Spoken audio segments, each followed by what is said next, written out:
نکاح کیا ہے، شادی بیاہ کیا ہے، اس کے متعلق ایک بہت بڑی غلط فہمی لوگوں کو ہے۔ نکاح صرف لوگ جنس کی تسکین کا نام سمجھتے ہیں، یعنی کہ انسان کے نفس کی جو خواہش اور پیاس ہے صرف اسی کو بجھنے اور بجھانے کا نام لوگ نکاح سمجھتے ہیں، حالانکہ ایسی بات نہیں ہے۔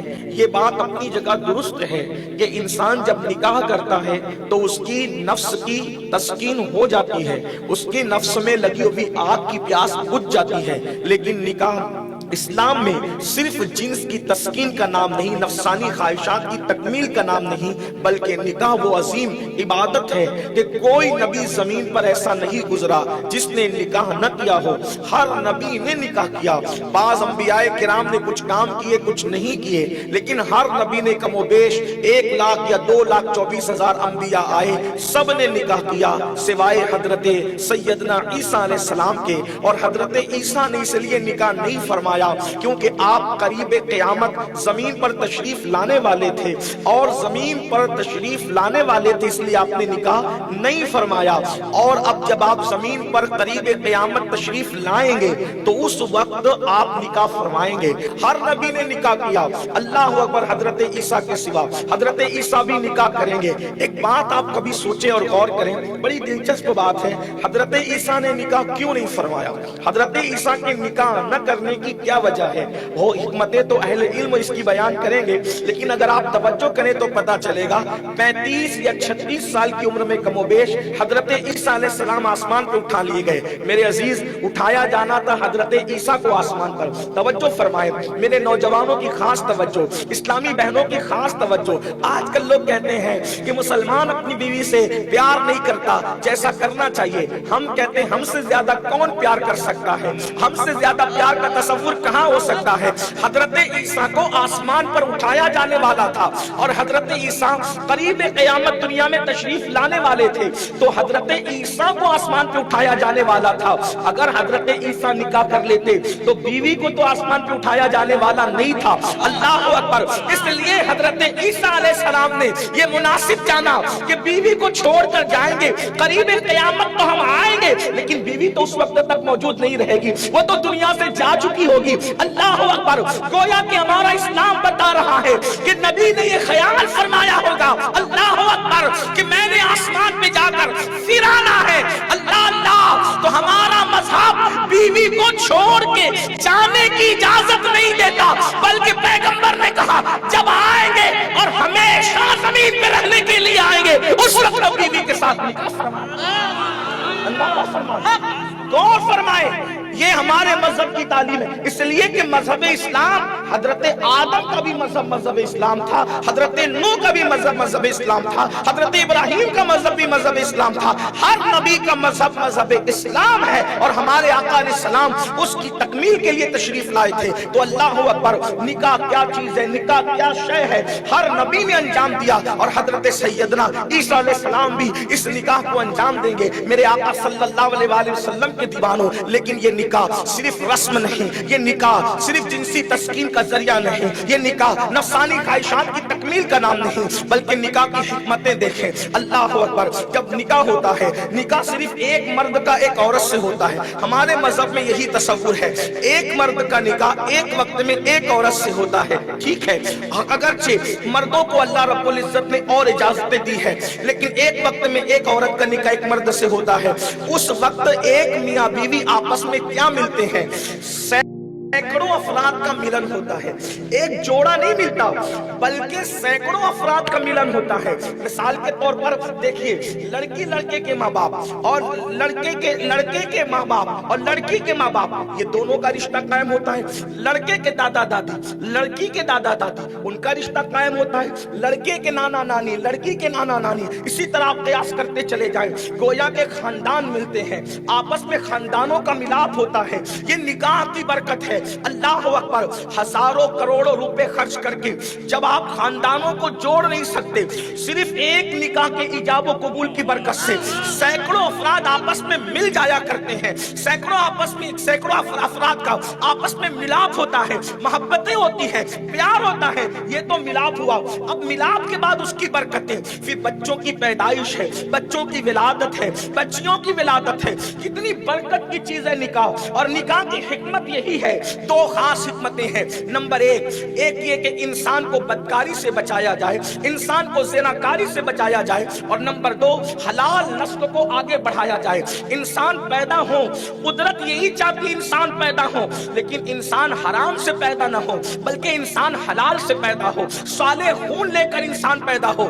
کیوں؟ اس لیے کہ انسان اگر حلالی خون لے کر پیدا ہوگا، اس کے اندر محبت ہوگی، اس کے اندر مربت ہوگی، اس کے اندر اخلاق ہوگا، اس کے اندر کردار ہوگا، اس کے اندر شرافت ہوگی، اس کے اندر شجاعت ہوگی، اس کے اندر حمیت ہوگی، اس کے اندر غیرت ہوگی، اس کے اندر قربانی کا جذبہ ہوگا. یہ حلال خون کی تاثیر ہے. اور اگر خون حلال سے پیدا نہ ہوا، زمین پر صرف انسان بڑھانا مقصود نہیں ہے بلکہ زمین کے اوپر حلالی انسانوں کا وجود مقصود ہے. اس لیے کہ جب انسان حلالی نہیں ہوتا تو بے مربت ہوتا ہے، بے غیرت ہوتا ہے، بزدل ہوتا ہے، لوگوں کو نقصان پہنچانے والا ہوتا ہے، مذہب و ملت کا غدار ہوتا ہے. یاد رکھنا، خون کی بڑی تاثیر ہوتی ہے انسان کے اندر. میرے پیارے آقا صلی اللہ علیہ وآلہ وسلم کے دیوانوں، حلال نسل کی افزائش مقصود ہے اور زنا پر کنٹرول، بدکاری سے روکنا مقصود ہے. مگر بڑے افسوس کے ساتھ کہنا پڑتا ہے، نکاح تو عام ہو رہا ہے مگر ساتھ میں بدکاری پر کوئی کنٹرول نہیں ہو پا رہا ہے، زنا پر کوئی کنٹرول نہیں ہو پا رہا ہے. اللہ اکبر. یہاں چونکہ بزرگ بھی بیٹھے ہوئے ہیں، بچے بھی بیٹھے ہوئے ہیں، مائیں اور بہنیں بھی بیٹھی ہوئی ہیں، میں حیا کے پردے میں کچھ باتیں ضرور عرض کروں گا. میرے آقا صلی اللہ علیہ وسلم کے پیارے دیوانوں، آپ نے کھانا اس لیے کھایا کہ آپ کی بھوک مٹ جائے. جب بھوک مٹ گئی تو پھر انسان اگر کھانے کو پھر للچائی ہوئی نظر سے دیکھے، اس انسان کو شریف نہیں کہا جا سکتا، اس انسان کو جو ہے وہ اچھا انسان نہیں کہا جا سکتا. پیٹ بھرنے کے بعد بھی انسان کھانے کو جو ہے للچائی ہوئی نظر سے دیکھے. جب انسان کو حلال طور پر بیوی مل گئی اور بیوی کو حلال طور پہ شوہر مل گیا تو پھر اس کو حرام کی طرف توجہ نہیں کرنا چاہیے. اور یاد رکھنا، اللہ کے رسول، میرے اور آپ کے نبی، غیب دا نبی مصطفیٰ کریم رؤوف الرحیم صلی اللہ علیہ وآلہ وسلم نے اللہ اکبر زنا کا جو عذاب بیان فرمایا ہے اس سے کلیجہ منہ کو آتا ہے. بڑی معذرت کے ساتھ آج شادی شدہ لوگ بھی زنا کر رہے ہیں اور غیر شادی شدہ کا تو حال ہی عجیب ہے. اللہ اکبر. ناجائز تعلقات کی بہتات ہے، ناجائز تعلقات کا عجیب حال ہے. حتیٰ کہ اس کو فلموں اور سیریلوں کی بنیاد پر ایک فیشن کا نام دے دیا گیا ہے، فیشن اور آرٹ اس کو بنا دیا گیا ہے. سن لو، ہمارا مذہب جھوٹے فیشن کی کبھی تائید نہیں کرتا، جھوٹے فیشن کی کبھی حمایت نہیں کرتا. ہے کسی میں طاقت، جب اللہ زانیوں کو ان کے زنا کا عذاب دے گا تو کسی میں برداشت کرنے کی طاقت ہے. 2 منٹ کی لذت کے لیے گناہ کرنے والوں کو مصطفیٰ جان رحمت کا یہ پیغام سنا دیا جائے.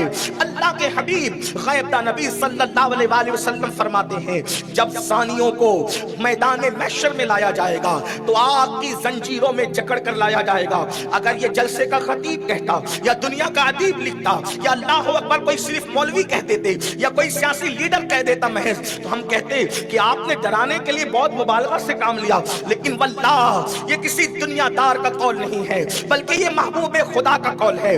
وہ میرے محبوب کی زبان جس کے بارے میں میرے امام یوں کہتے ہیں، وہ زبان جس کو سب کن کی کنجی کہے، اس کی نافذ حکومت میں لاکھوں سلام. وہ دہن جس کی ہر بات وحی خدا، چشمہ علم و حکمت پہ لاکھوں سلام. اپنی خواہش سے کبھی کلام نہیں کرتے، جب بھی بولتے ہیں تو وحی الہی بولتے ہیں، ان کی زبان سے وحی الہی ظاہر ہوتی ہے. آقا فرماتے ہیں جب زانیوں کو میدان محشر میں لایا جائے گا، دنیا کی قوم اگر زنا کرے تو حیرت کی بات نہیں، اس لیے کہ ان کے یہاں مذہبی لوگوں میں بھی زنا پایا گیا ہے. لیکن ہمارے یہاں تو اتنی پوترتا ہے، ہمارے یہاں تو اتنے تقدس ہے، ہمارے یہاں تو اتنی پاکیزگی ہے، ہمارے یہاں تو اللہ اکبر نگاہوں میں اتنا احتیاط ہے. اللہ اللہ. آقا کریم صلی اللہ علیہ وآلہ وسلم نے یہاں تک فرمایا، حضرت آدم کو نکاح سے پہلے حضرت حوا سے بات کرنے کی جنت میں اجازت نہیں دی گئی. ہمارے یہاں پرہیزگاری کا یہ عالم ہے، ہمارے احتیاطوں کا یہ عالم ہے.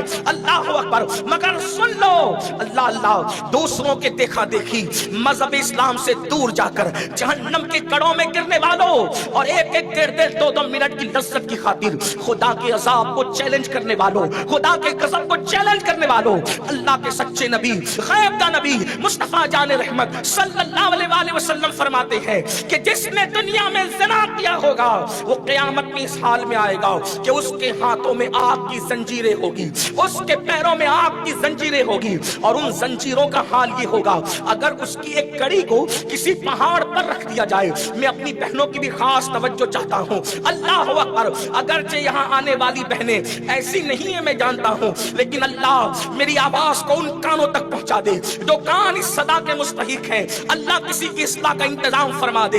اللہ اکبر. لوگوں اپنے حال پر رحم کرو, لوگوں اپنے وجود پر رحم کرو. ہمارا یہ نازک سا وجود, ہمارا یہ کمزور سا وجود اللہ کے عذاب کو برداشت کرنے کی طاقت نہیں رکھتا. فیشن کے نام پر فلمیں دیکھ کر, سیریل دیکھ کر زنا کے قریب جانے والوں, آؤ اپنے نبی کا فرمان سنو. اللہ اکبر. ہاتھوں میں آگ کی زنجیریں ہوگی, پیروں میں آگ کی زنجیریں ہوگی, اور ان زنجیروں کا حال یہ ہوگا اس کی ایک کڑی اگر کسی پہاڑ پر رکھ دی جائے تو پہاڑ جل کر کے ریزہ ریزہ ہو جائے. اللہ اکبر. پہاڑ جل کر ریزہ ریزہ ہو جائے. ایک کڑی کا حال یہ ہوگا, ایک کڑی کی کیفیت یہ ہوگی جب ایک کڑی سے پہاڑ جل کر کے ریزہ ریزہ ہو جائے گا. ایسی کڑیوں کا مجموعہ جسے زنجیر کہتے ہیں, جسے چین کہتے ہیں. اللہ اکبر. جب وہ ہاتھوں میں لگے گی زانیوں کے, جب وہ پیروں میں لگے گی زانیوں کی, ان کا کیا بنے گا بتاؤ؟ جس سے پہاڑ پگھل جائیں. کیا پہاڑوں سے زیادہ اپنا جسم مضبوط ہے؟ کیا پہاڑوں سے زیادہ اپنا جسم طاقتور ہے؟ اللہ اکبر. میں اپنے جوانوں کو ایک بات کہتا ہوں, اگر ماں باپ جلدی شادی نہیں کرتے, آپ کا حق ہے کہ آپ ادب کے ساتھ ماں باپ سے کہہ دو کہ میں شادی کے لائق ہو گیا ہوں, آپ میری شادی کر دیں. یہ عیب کی بات نہیں ہے, لیکن اتنا ضرور کہوں گا کبھی زنا کے راستے نہ جانا. قرآن کہتا ہے وَلَا تَقْرَبُوا الزِّنَا إِنَّهُ كَانَ فَاحِشًا وَسَاءَ سَبِيلًا. زنا کے قریب بھی مت جاؤ. اللہ اکبر. یہ برا راستہ ہے, یہ فحش کا راستہ ہے, یہ برا کام ہے, یہ فحش کام ہے. اللہ اکبر. اسی پر بس نہیں, تمہارے اور میرے سچے نبی خاتم النبیین فرماتے ہیں, غیب کا نبی فرماتے ہیں, ہاتھوں میں زنجیریں ہوگی آگ کی, پیروں میں زنجیریں ہوگی آگ کی, اور فرشتے اس پہ لعنت کر رہے ہوں گے. فرشتے لعنت کرتے کرتے اس کو قیامت کے میدان میں لائیں گے. میرے اور تمہارے سچے نبی نے فرمایا پھر زانی اور زانیہ عورت کو جہنم کی آگ کی بنی ہوئی قمیص پہنائی جائے گی, ان کے بدن پہ تارکول کا لباس ہوگا. اسی پہ بس نہیں, پھر میرے آقا نے فرمایا اگر آقا نہ فرماتے تو شاید جلسے میں کہنے کی میں ہمت نہ کرتا. میرے آقا علیہ السلام فرماتے ہیں وہ نازک مقام جو شرم کی جگہ ہے, آقا فرماتے ہیں جنہوں نے زنا کیا ہوگا اس پر آگ کے ہتھوڑے برسائے جائیں گے. اے انسان تیرا کیا بنے گا؟ صرف 1.5 سے 2 منٹ کی لذت کے لیے اتنا بڑا عذاب تو برداشت کرنے کے لیے تیار ہو گیا, اور تو کیا برداشت کر سکے گا جس عذاب کو پہاڑ برداشت نہ کر سکے. اور یہ بھی سن لو, جو لوگ زنا کرتے ہیں ان کے زنا کی نحوست ان کی نسل در نسل در نسل در نسل باقی رہتی